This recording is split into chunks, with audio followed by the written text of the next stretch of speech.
ఇది 2.5 ఎకరాల సైట్. ఇది బీటీ రోడ్డు, టెంపుల్కి వెళ్ళేది. ఇది అదేమో విలేజ్ టు విలేజ్ దారి. దానికి సెకండ్ బిట్టు, దీనికి ఫస్ట్ బిట్టు. కొంచెం ఎల్ షేప్లో ఉంటుంది ల్యాండ్. మనకి ఇట్లా స్ట్రైట్ ఉండి అటు ఉంటుంది, అట్లా కనిపించే ల్యాండ్ కూడా.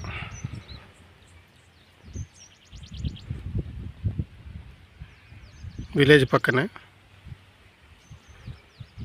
Clear title property. ముందు జంక్షన్ టైప్ ఉంటుంది.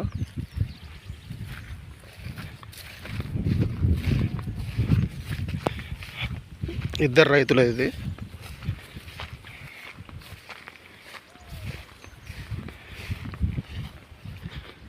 ఆ ముందు కనిపించే జంక్షన్. ఇది మండల్ టౌన్ నుంచి 3 కిలోమీటర్లు ఉంటుంది. జనగాం జిల్లా నుంచి 30 కిలోమీటర్లు ఉంటుంది. హైదరాబాద్ నుంచి 110 కిలోమీటర్లు ఉంటుంది ల్యాండ్ వరకు.